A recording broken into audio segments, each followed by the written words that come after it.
नमस्कार, आप देख रहे हैं डॉक्टर साहिब, आपके साथ मैं हूं मुस्कान।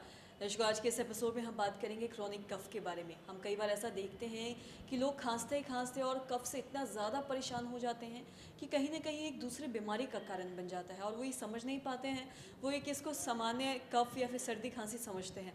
आज हम जानेंगे कि क्रॉनिक कफ क्या होता है, कब आप समझ सकते हैं, कितने हफ्ते बाद, ये कितने देर के बाद बढ़ जाता है कि ये कहीं ना कहीं क्रॉनिक डिजीज़ में या क्रॉनिक कफ में आ जाता है।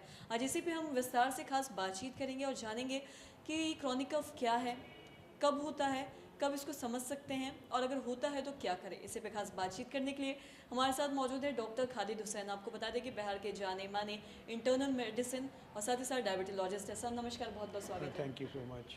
सर हम लोग अक्सर देखते हैं कि कई बार लोग सर्दी खांसी से या कफ से इतना ज़्यादा परेशान हो जाते हैं और वो जो कफ से परेशान होते हैं वो कई बार कई हफ्तों तक चले जाते रहते हैं और उसको नॉर्मली ये समझते हैं कि और दवाई खाते रहते हैं। मैं आपसे जानना चाहूँगी क्रॉनिक कफ क्या होता है तो क्या करें, क्या एक दूसरे बीमारी का भी क्या जड़ हो सकता है, इस बारे में जानेंगे। हाँ, थैंक यू। दिस ये जो क्रॉनिक कफ है ये दो कैटेगरीज में डिवाइडेड है। ये क्रॉनिक कफ फॉर एडल्ट्स अगर 8 वीक से ज़्यादा, अगर 8 वीक से ज़्यादा है तब वो कैटेगरी में आएगा क्रॉनिक कफ के। और बच्चों में अप टू 4 वीक्स तक अगर क्रॉनिक कफ है तो वो क्रॉनिक कफ में आएगा। अब इसका तो बहुत सारा कॉजेज़ है और बहुत सारी इसकी जो है इटियोलॉजीज़ है।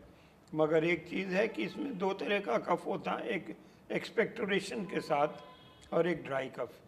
और डिपेंड करता कि कौन तरह का कफ है, अकॉर्डिंगली ट्रीट किया जाता।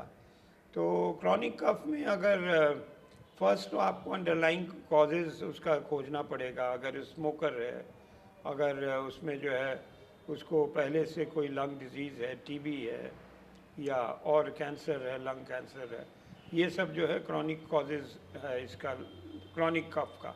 और उसके अलावा एक एलर्जिक कफ है जो कि generally due to any allergens होता है।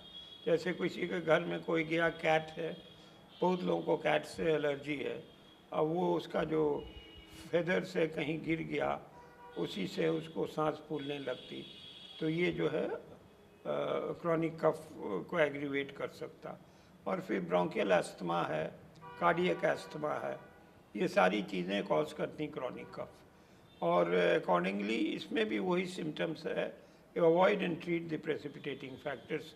अगर उसको डस्ट से खांसी बढ़ जाती, अगर उसको ठंडक से खांसी बढ़ जाती, अगर उसको और कोई कॉज जिससे वो दौड़ता ज़्यादा है, सीढ़ी चढ़ता है तो एग्जर्ट करता है तो खांसी और कफ बढ़ जाती है, तो इस सब कॉजेज़ को एक्सक्लूड करके उसका ट्रीटमेंट किया जाता है। अगर देखा जाए तो जनरली कॉमन कॉजेज़ में अस्थमा बहुत कॉमन कॉज है कफ का। और ये जो अस्थमा अगर चाइल्डहुड अस्थमा शुरू हुआ है तो जनरली बाय एडोलेसेंट एज 17-18 वो कंट्रोल हो जाता है। मे और may not, it may recur in the later adult life. तो उसके लिए तो कफ सिरप है, एंटीहिस्टामिनिक्स है, इन्हेलर्स है, और उसके बाद से जो है नेबुलाइजर्स है, ये सब दिया जाता। और स्टीम इनहेलेशन है, इन सब चीज़ों से ठीक होता है। और एक कॉमन हम लोग भी एक एडवाइस करते हैं कि अगर 2-4 दिन का कफ है तो हनी को थोड़ा टेपिड वाटर में डाल के, उसमें लेमन डाल के आप पियो, उससे कफ बहुत कम हो जाता है और डिसअपीयर हो जाता है। और उसके साथ आपको कफ एक्सपेक्टोरेंट देना होता है। और अगर आप डस्ट से आपको एलर्जी है तो जब आप बाहर निकलें तो अपने फेस के ऊपर हैंकरचीफ रख लें। हाँ, तो एलर्जी से भी कफ बहुत कॉमन है किसी चीज़ का। और वर्म्स, अगर स्टूल में वर्म्स है तो वो भी एक कॉज है एलर्जी का और कफ का। तो इसलिए ये सब चीज़ को एक्सक्लूड करना पड़ता है और ट्रीट करना पड़ता है। और एसिड रिफ्लेक्स के वजह से वो खांसी होती है, जिस वजह से वो उसको पेट में भी दर्द हो जाएगी। और पहले तो हम लोग करते थे कि एसिड रिफ्लक्स की दवा दिया ठीक हो गया, उसी तरह से अगर अस्थमा है उसकी दवा दिया ठीक रहेगा, अगर टीबी है तो उसकी ट्रीटमेंट किया।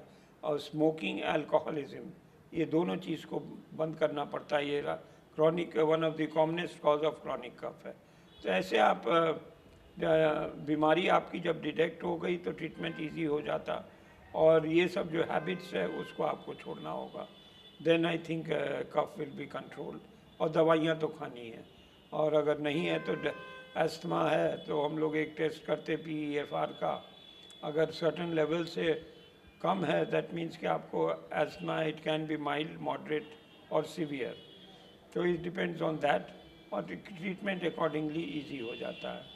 तो इसलिए, और कोल्ड ठंडे पानी से किसी को एलर्जी है तो ठंडा पानी नहीं पिए, तो ये सब चीज़ों को अवॉइड करना पड़ेगा, तो कफ विल बी कंट्रोल्ड। और अगर है मोर देन 8 वीक्स का तब इन्वेस्टिगेट कीजिए, एडल्ट के लिए, मोर देन 4 वीक्स है तो बच्चों का इन्वेस्टिगेट कीजिए और ट्रीटमेंट कीजिए, and it will be okay.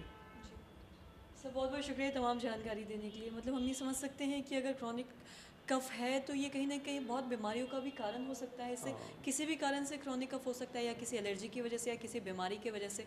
अगर आपको ऐसा लग रहा है कि 5-6 हफ्ते के बाद भी आपको कफ रह रहा है तो आप एक बजा के डॉक्टर से कंसल्ट कर ले और बड़ी किसी बीमारी से आप बच सकते हैं। तो आशा करते हैं दर्शकों की जो तमाम जानकारी है आपके लिए लाभदायक रही है। तो आज की इस वीडियो में इतना ही।